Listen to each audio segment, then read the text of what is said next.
Poem number 18 has been entitled as Love in a Sense of All Religion. इस एक word को थोड़ा सा अगर हम चेंज करके पढ़ें तो इसके नीचे आप लिखें kindness is the sense of all religion. लफ्ज़ों के कॉनोटेटिव और डेनोटेटिव मीनिंग आप लोगों को पहले बताए हुए हैं। डेनोटेटिव मीनिंग होता है किसी लफ्ज़ का पहला मतलब, हमारे जहन में जो पहला ही मीनिंग किसी लफ्ज़ का आए। कॉनोटेटिव होता है किसी लफ्ज़ का दूसरा मतलब। इस वर्ड को अगर हम देखें love in sense of all religion, इसका जो पहला मीनिंग है, जो डेनोटेटिव मीनिंग है, वो लव ही है। यानी इंसान में अगर खुदा के लिए, उसके मज़हब के लिए मोहब्बत नहीं पाई जाती तो उसकी ज़िंदगी कैसी है, ये पूरी नज़म में इसको बताया जाएगा एक एंटीथेटिकल वे में। एंटीथेटिकल वे कहते हैं मुतज़ाद तरीके से। एक लफ्ज़ आएगा, दूसरा उसका मुतज़ाद होगा। जैसे पहली लाइन में देखें थॉर्न्स, उसका मुतज़ाद रोज़ेज़। फिर आगे विनीगर, उसका मुतज़ाद स्वीट वाइन। फिर आगे स्टेक, उसका मुतज़ाद थ्रोन। ये सारे मुतज़ाद चलने हैं आखिर तक। तो पहला मीनिंग तो इसका मोहब्बत है, that is love for God almighty और वंस रिलीजन। और दूसरा इसका मतलब बनता है काइंडनेस, इंसानों पर रहम करना। पहली लाइन से इसे पढ़ते हैं। किसी भी इंसान की अगर असेंस का मीनिंग भी लिख लें, सोल, रूह। Love is the soul of all religion. किसी इंसान की अगर रूह निकल जाए तो बाकी तो कुछ नहीं बचेगा। इसी तरह से अगर मज़हब से, दीन से ये चीज़ मोहब्बत निकल जाए, खुदा की मोहब्बत ही ना हो या रहमदिली ना हो, तो फिर मज़हब में कुछ बाकी नहीं बचता। मौलाना जलालुद्दीन रूमी की किताब का बार बार आप लोगों को ये रेफरेंस दिया गया। एक तवील नज़म उनकी लिखी हुई मसनवी मौलाना रूम, जो 3 जिल्दों पर है और हर जिल्द की तादाद सफ़ों की तकरीबन कोई 800 के करीब है। एक बहुत तवील नज़म, उसमें से ये छोटे छोटे टुकड़े उठा के सिलेबस का हिस्सा बनाए गए। एक नज़म गॉड एट्रीब्यूट जो इससे पहले हमने पढ़ी, और ये एक और उससे चंद एक और पीस उसी तवील नज़म से उठाया गया और उसको टाइटल दिया गया love in sense of all religion. Love is the soul of all religion. अगर किसी मज़हब में इंसानों के लिए मोहब्बत, इंसानों के लिए रहमदिली या खुदा की मोहब्बत एग्जिस्ट नहीं करती, तो फिर वो मज़हब नहीं हो सकता। वो कोई प्रैक्टिस हो सकती है, वो कोई एक्सरसाइज हो सकती है, but that religion could not be called a religion, that faith could not be called a faith. Through love thorns becomes roses. पहला एंटीथीसिस, पहला मुतज़ाद कांटे का और फूल का। इंसान जब खुदा की मोहब्बत में गुम हो, इंसान जब गॉड ड्रंक हो, अकॉर्डिंग टू रिवायात इल्लामा इकबाल की, अगर इंसान गॉड ड्रंक हो, खुदा की मोहब्बत में गुम हो, तो उसे कांटे नहीं लगते बल्कि फूलों की तरह महसूस होते हैं।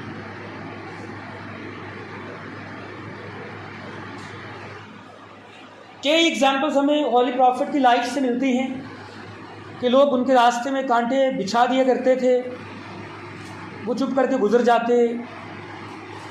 तो ऐसी बहुत सी एग्जाम्पल्स हैं। Through love vinegar become sweet wine. Vinegar सिरके को कहते हैं, शायद अपने टेस्ट में बहुत कड़वा है, इसीलिए मुतज़ाद स्वीट वाइन का रखा गया। असल में ये नज़म फ़ारसी में लिखी गई, तो इसका जिसने फ़ारसी से इंग्लिश में तर्जुमा किया तो उसने यहाँ पे स्वीट वाइन लिख दिया, जबकि इसका फ़ारसी में, ये उर्दू में तर्जुमा बनता है शरबत। Through love vinegar become sweet wine. मोहब्बत में इंसान को अगर जहर दिया जाए, अगर सिरका पिलाया जाए, तो उसे लगता है कि ये कोई विनेगर, कोई सिरका, कोई जहर नहीं, बल्कि ये कोई मीठा शरबत है। आम इंसान तो इसे फील नहीं कर सकता कि उसे जहर दी जा रही है और वो फील करे कि शायद वो मीठा शरबत पी रहा है, तो ये मुमकिन नहीं है। सुकरात का नाम आप लोगों ने शायद सुन रखा हो। अफलातून का उस्ताद था, टीचर था, और अफलातून अरस्तू का टीचर था, और अरस्तू फिर आगे इस्कंदर आज़म का टीचर था।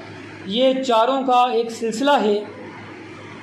सुकरात ने अपने दौर में गॉड और गॉडेसेस जिनको यूनानी मानते थे उनका इनकार कर दिया कि ये खुदा नहीं हो सकते। लोगों ने उसे गिरफ़्तार किया, उसे अरेस्ट किया, और काफ़ी साल उससे सवाल करते रहे बार बार कि फिर हमें सही बताओ कि असल में खुदा कौन है, क्योंकि वो भी नहीं जानता था कि खुदा असल में कौन है। ये बातें आज से तकरीबन कोई 2500 या 3000 साल पुरानी हैं। हजूर के दौर को ख़त्म हुए 1445 या कुछ इतने ही साल गुजर चुके, और इस्लाम से 600 साल पहले क्रिश्चियनिटी थी। यानी ईसाइयत का दौर, ईसा अलैहिस्सलाम का दौर, 600 साल के बाद इस्लाम का दौर शुरू होता है। और ईसा अलैहिस्सलाम से तकरीबन कोई 500 या 600 साल पहले ये लोग मौजूद थे, सुकरात, अफलातून, अरस्तू, इस्कंदर आज़म वग़ैरह। तो ये ईसाइयत से पहले के लोग हैं, ये इस्लाम से पहले के लोग हैं। लेकिन अजीब बात है कि दुनिया में आज भी इनका नाम ज़िंदा है। बल्कि उससे भी बड़ी अजीब बात यह है, अरस्तू ने, जिसे इंग्लिश में अरिस्टोटल कहा जाता है, उसने एक किताब लिखी जिसका टाइटल था द पोएटिक्स। किताब मार्केट में इजीली अवेलेबल है, इंटरनेट पे आप इसे सर्फिंग करें, गूगल पे लिखें, उसको निकल के सामने आ जाएगी। PDF फॉर्म में भी अवेलेबल है, कोई दुनिया की छुपी हुई किताब नहीं है। नाम आपने अगरचे पहली मरतबा सुना होगा। द पोएटिक्स में अरिस्टोटल ने ड्रामास के और मूवीज़ के बारे में एक स्ट्रक्चर बयान किया कि उनको कैसे बनाया जाए। जो स्ट्रक्चर उसने 2500 या 3000 साल पहले दुनिया में बयान किया, जिस वक्त कैमरा वगैरह भी नहीं था, ये तो आज के दौर की ईजाद है, दुनिया आज तक उस स्ट्रक्चर से बाहर नहीं निकल सकी। उसी स्ट्रक्चर पे मूवीज़ और ड्रामे बन रहे हैं। 2500-3000 साल पहले एक ऐसा दिमाग जो अपने दौर से इतने साल आगे का सोच रहा था, उसके असर से दुनिया बाहर नहीं निकल सकी। ये कितने अजीब लोग थे। फ़िज़िक्स में, मैथ में भी इसका बहुत ज़्यादा नाम आता है, और लिटरेचर में यानी ड्रामा और मूवीज़ की दुनिया में भी अरिस्टोटल का और उसकी बुक का ये रेफरेंस ज़रूर मिलता है, क्योंकि ये सारा स्ट्रक्चर उसी का बताया हुआ है। सिवाय पाकिस्तानी ड्रामों के और पाकिस्तानी मूवीज़ के, वो इस स्ट्रक्चर से बाहर निकल गई हैं, कोई नए स्ट्रक्चर उन्होंने बना लिया, लेकिन बाकी दुनिया का स्ट्रक्चर इसके अकॉर्डिंग है। तो ये उनकी जहानत के बारे में आप सोच सकते हैं कि what extent they were wise people. तो लोगों ने उसे गिरफ़्तार कर लिया, उसे कहा कि तुम ये जहर का प्याला पियो वरना तुम्हें कत्ल तो कर दिया जाएगा। उसने खुद ही जहर का प्याला पिया और वो मर गया। Through love vinegar becomes sweet wine, through love the stake becomes a throne. Stake, फांसी का तख्ता, जिस पे इंसान को खड़ा करके उसके गले में रस्सी डाली जाती है, और वो तख्ता, वो प्लैंक नीचे से खींच लिया जाता है। अगर इंसान कोई बिल्कुल अपनी मौत के करीब खड़ा है, उसके गले में मौत का फंदा है, he is going to be hanged within a seconds, but even at that time he feels that as if he were sitting on a throne. उसे लगे कि वो मौत के तख्ते पे नहीं खड़ा, बल्कि वो किसी बादशाह की तरह अपने तख्त पे बैठा हुआ है। ये कैसे मुमकिन है? It is possible only if one is completely God drunk. अगर कोई वाकई खुदा की मोहब्बत में खोया हुआ इंसान है, क्योंकि दुनिया आज नहीं तो कल ख़त्म होने पे है। एवरेज एज इंसान की कुछ 60-70 साल के करीब है, तो दुनिया तो ख़त्म होने वाली चीज़ है। अगर कोई इंसान इस बात को जहन में रखे और वो वाकई खुदा की मोहब्बत में गुम हो, इश्क़ हकीकी में गुम हो, तो उसके लिए दुनिया बेकार चीज़ है। उसे स्टेक भी, तख्ता भी तख्त की तरह लगेगा, उसे जहर भी मीठे शरबत की तरह लगेगा, उसे कांटे भी फूलों की तरह लगेंगे।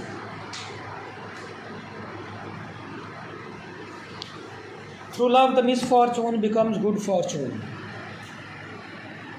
ये खुदा की मोहब्बत का ही असर है कि इंसान को अपनी बदकिस्मती भी अच्छी किस्मत महसूस होती है।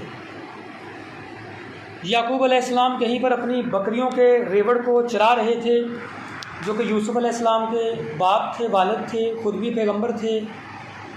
तो शैतान इंसानी रूप में आया, तो वो बाद में इबादत कर रहे थे। उसने कहा कि आपकी बकरियों पे आसमान से एक बिजली गिरी और वो सारा रेवड़ जल के खाक बन गया।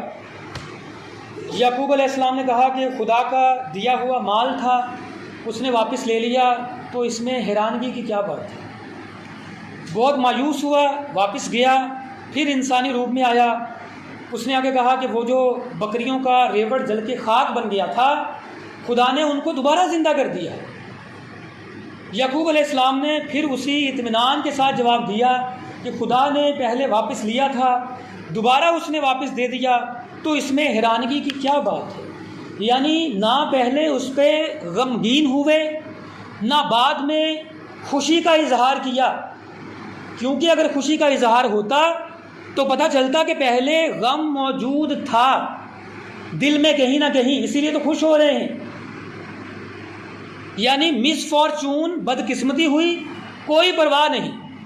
फॉर्चून खुशकिस्मती हुई, कोई परवाह नहीं, सिवाय एक बात के कि if a person is truly in love with his creator, with the creator of this universe, अगर कोई वाकई खुदा की मोहब्बत में इस हद तक गुम हो, उसके लिए बदकिस्मती कोई मानी नहीं रखती, उसके लिए खुशकिस्मती कोई मानी नहीं रखती।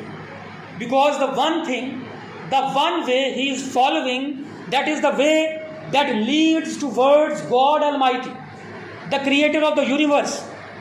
तो वो रास्ता, वो खुदा के रास्ते पे इंसान इन चीज़ों को महसूस नहीं करता। क्या अच्छी किस्मत, क्या बुरी किस्मत, क्या कांटों का दुख, क्या कांटों की तकलीफ़, क्या फूलों की राहत, उसको ये चीज़ें उसके लिए बेमानी हो जाती हैं। लेकिन इस मुकाम पे पहुंचना इंसान के लिए कोई आसान नहीं, इतना खैर मुश्किल भी नहीं है, लेकिन दुनिया में डूबे हुए इंसानों के लिए ये बहुत मुश्किल है, जो दुनियादारी में डूबे हुए हैं। Through love burning fire becomes pleasing light, किसकी तरफ रेफरेंस है?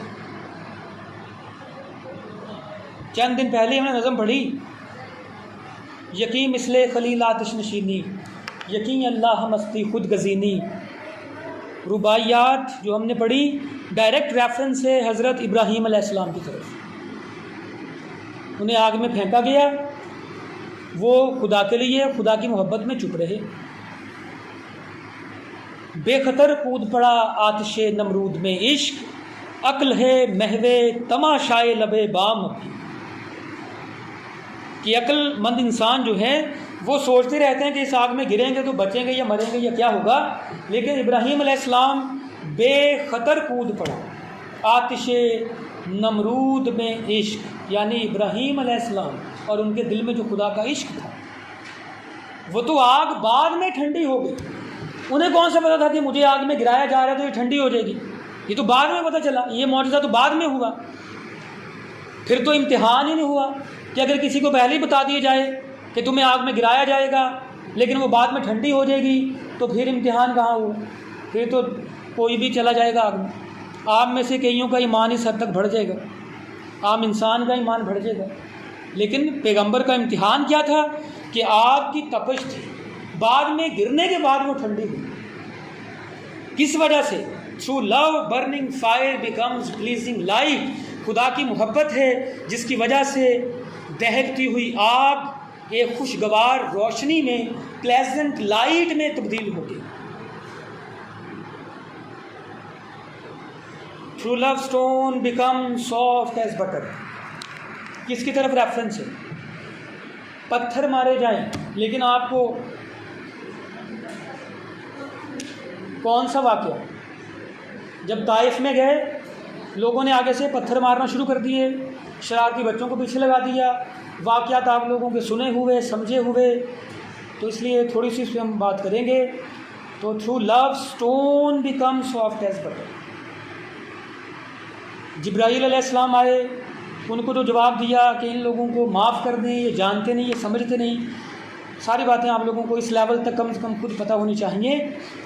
तो स्टोन, पत्थर भी खुदा के रास्ते में इंसान को इतने सॉफ्ट लगते हैं जैसे कि लोग पत्थर नहीं फेंक रहे बल्कि पीसीज ऑफ बटर, मक्खन फेंक रहे हैं।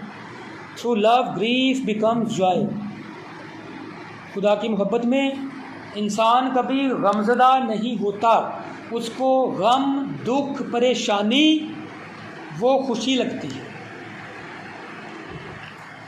मंसूर बिन हलाज के बारे में आपको मैंने बताया कि उसके स्टूडेंट्स ने, शागिर्दों ने आके कहा कि आप इतने हक़ पे हैं तो इन लोगों के लिए बद्दुआ क्यों नहीं करते। उसने कहा खुदा सारा कुछ देख रहा है, मैं जिस गम में, जिस मुसीबत में परेशान हूँ, खुदा देख रहा है। अगर वो चाहता और अगर अब भी वो चाहे तो ये मुसीबत मुझ पे ना रहे, और अगर वो चाहता है कि मुझ पे ये मुसीबत आए तो फिर ये उसकी मर्ज़ी है, तो उसकी मर्ज़ी में फिर मुझे चुप रहना चाहिए। आम इंसान के ये बस की बात नहीं है। आम इंसान पे मुसीबत आए तो गिला शिकवा करना, उस पर रोना, परेशान होना, ये नेचुरल है इंसानों के लिए। देर के बाद इंसान को किसी न किसी बड़ी से बड़ी परेशानी पर भी उसको सब्र आ ही जाता है, लेकिन फिर वो सब्र नहीं होता। वो तो टाइम के साथ साथ आप उसके साथ एडजस्ट हो गए किसी परेशानी के साथ, वो सब्र नहीं है। कुरान की जो आयत है कि इन्नल्लाह मास साबिरीन, खुदा सब्र करने वालों के साथ है, वो ऐसे सब्र करने वाले नहीं हैं 2 साल बाद आपको किसी बात पर सब्र आ गया, तो टाइम गुजरने के साथ साथ आप एडजस्ट हो गए उस प्रॉब्लम के साथ, उस मुसीबत के साथ। ये कौन सा सब्र है कि परेशानी पे आपने सब्र किया। Through love grief becomes Joy. सब्र वो है कि आप पे कोई मुसीबत आए और आप खुदा की तरफ से आई हुई उस मुसीबत को एक आजमाइश समझकर चुप कर जाए। असहाबा किराम ने हुजूर से पूछा कि कैसे पता चले कि मुसीबत है या अजाब है, मुसीबत या अजाब का कैसे पता चले कि हम पे मुसीबत आ गई या खुदा ने अजाब भेज दिया। हुजूर ने फरमाया कि अगर तुम्हें कोई मुसीबत खुदा के करीब कर दे तो समझो वो खुदा का इम्तिहान था, तुम्हें नेक इंसान समझते हुए खुदा ने तुम्हारी आजमाइश की है। अगर तुम्हें वो खुदा से और दूर कर दे तो फिर वो समझो तुम पे अजाब आया है खुदा का, और उस अजाब ने तुम्हें खुदा से और दूर कर दिया क्योंकि तुमने सब्र नहीं किया। अजाब, आजमाइश खुदा के करीब करती है, अजाब खुदा से और दूर करता है, उस पर आपको तौबा करनी चाहिए। Through love Lions becomes harmless. खुदा की मोहब्बत में शेर जैसा एक प्रीडेटर, एक शिकारी दरिंदा भी हार्मलेस हो जाता है, उससे कोई नुकसान नहीं पहुंचता। मौजूदा दौर में कई जगह में मैंने देखा ये जो पीरों फ़कीरों के दरबार बने हुए हैं, इन्होंने अपने आस्थानों पे शेर पाल रखे हैं, कईयों ने एज अ पेट उनको पाल रखा है। एज अ पेट आप किसी भी जानवर को पालने में नुकसान नहीं पहुंचाता क्योंकि वो पेट है, शुरू से ही आपने उसे पाला। और लोगों को ये दिखा के नुमाइश करते हैं कि हम खुदा के बहुत पहुँचे हुए वली हैं, देखें हमें शेर भी कुछ नहीं कहता। ठीक है, बेहतर तो तब है कि वो जंगल में किसी शेर के सामने जाएं, साथ में 20-25 मुरीद भी ले जाएं, ना पीर वापस आए ना मुरीद वापस आए। अगर ऐसे पीर देख रहे हैं तो ऐसे तो हमें चिड़ियाघर में वो जो उनको पालते हैं वो भी पीर हैं। कई अंग्रेज़ जो हैं वो शेरों के साथ, आपको मीडिया बड़ा स्ट्रॉन्ग हो चुका है, सोशल मीडिया भी आपको नज़र आएंगे शेरों के साथ खेलते हुए, वो अंग्रेज़ भी बहुत बड़े पीर हैं। तो बात है कि इंसान खुदा की मोहब्बत अगर वाकई उसके दिल में है और वो जंगल में शेरों के सामने खड़ा है और वो उसकी अताअत करे, यानी खुदा नेचर की ताकतें किसी इंसान को अता कर दे अगर वो इंसान खुदा की मोहब्बत में डूबा होगा। कौन सी ताकतें? जैसे हज़रत मूसा अलैहिस्सलाम को खुदा ने ताकत दी कि अपने असा को फेंका, क्या हुआ उसे? उसका अजदहा बन गया, सारे सांबू निकल गया। ठीक है, फिर खुदा ने हुजूर को मौजज़ा दिया कि अपनी उंगली के इशारे से चांद के 2 टुकड़े कर दिए। ये नेचर की ताकतें हैं, कोई आम इंसान नहीं कर सकता। शायद ये किसी पैगंबर का मौजज़ा था, मुझे उनका नाम याद नहीं आ रहा।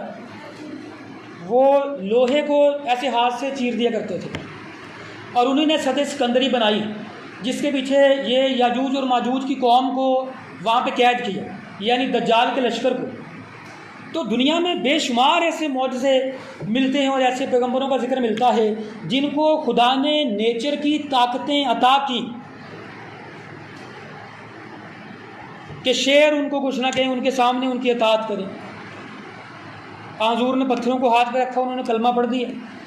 उनकी तो ज़ुबान भी नहीं है, बोलने के लिए इंसान के लंग्स का होना ज़रूरी है, बहुत से ऑर्गन्स का होना ज़रूरी है, तो उनके अंदर तो कोई सिस्टम भी नहीं था। तो ये नेचर की ताकतें इंसान को तब मिलती हैं जब वो वाकई खुदा की मोहब्बत में गुम हो, लेकिन पार्ट टाइम गुम ना हो। सुबह गुम हो गया, शाम को किसी और काम में महव हो, शाम को मोमिन बन गया, दोपहर को किसी और काम में महव है। ऐसा ना गुम, आना जाना ना लगा रहे उसका, कभी दुनिया में कभी दीन में। बल्कि इस पे हदीस मिलती है, ये जो मैंने बात की है बड़ी ख़तरनाक हदीस, दिल को दहला देने वाली, कि एक वक्त आएगा मेरी उम्मत में कोई शख्स सुबह के वक्त मोमिन होगा तो शाम के वक्त काफिर होगा, एंड वाइस वर्सा। शाम के वक्त काफिर होगा, सुबह के वक्त मोमिन होगा।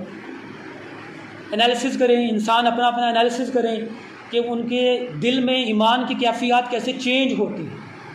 एक वक्त में हम कोई ईमानी बातें कर रहे होते हैं, दूसरे वक्त में हम कोई ऐसी बातें कर रहे होते हैं जो बिल्कुल इस्लाम से, ईमान से जिनका इनहराफ है। तो ये हदीस आप पढ़ें, इसको देखें, हो सकता है आप पे लग जाए। अपना तज्जिया करें। Through love sickness becomes health.